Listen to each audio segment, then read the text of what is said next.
আমি তারপর মেয়েকে বলে দেবো, মেয়েই তারপর দেখে নেবে। এই না না না, বলো না বলো না, আমি ক্ষমা চেয়ে নিচ্ছি। শোনো আমার ভুল হয়ে গেছে, আমার ক্ষমা করে দাও। দেখো তো মা কি বলছে, দেখো।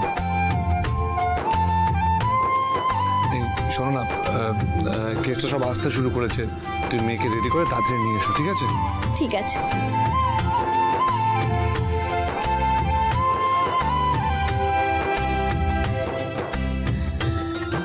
মা মঙ্গলচণ্ডী, এত সুখ তো আমার জীবনে আগে কখনো আসেনি। তুমি দেখো মা, ওর মেয়েটা যেন খুব ভালো থাকে, সুস্থ থাকে, কখনো যেন আমার কাজ ছাড়া না হয়।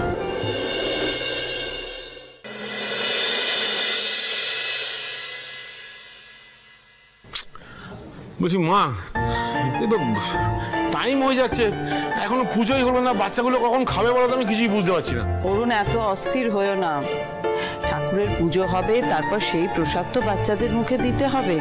আর তাছাড়া বাচ্চাদের মামাকে তো আসতে দাও, মামা না এলে অন্নপ্রাশন হবে কি করে, খাওয়াবে কে? টুবান আর কিছুক্ষণের মধ্যে চলে আসবে, আমার সাথে কথা হয়েছে। আমি একটা কাজ করি, মুখে আমি ফোন করে দেখি, দাঁড়াতে। আরে ফোন করছিলাম তো, দেরি করলি কেন? সুপারস্টার সেলিব্রিটি আজকে তুই। আরে স্বপনবাবু, আসুন আসুন, বড্ড দেরি করে ফেলেছেন জানেন তো। এই তো এসে গেছে, এসো স্বপন এসো, তোমাদের কথাই হচ্ছিল।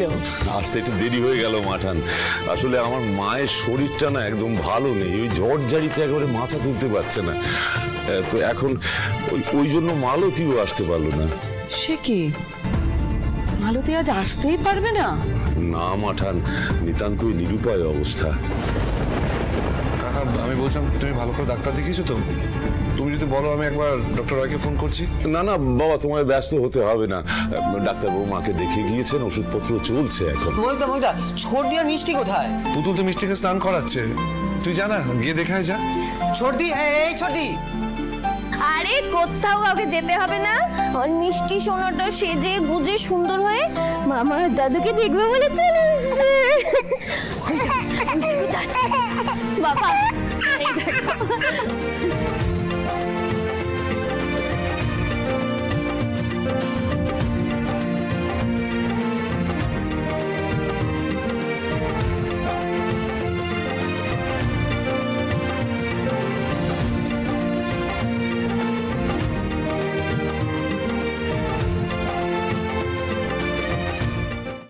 বাবা কি হলো, আবার কাঁদছো কেন? আর কি করবো বল মা, আমি এমন অভাগা লোক, নুন আনতে পান্তা ফুরোবে, নাতনিটার জন্য হাতে করে কিছু আনতেও পারলাম না।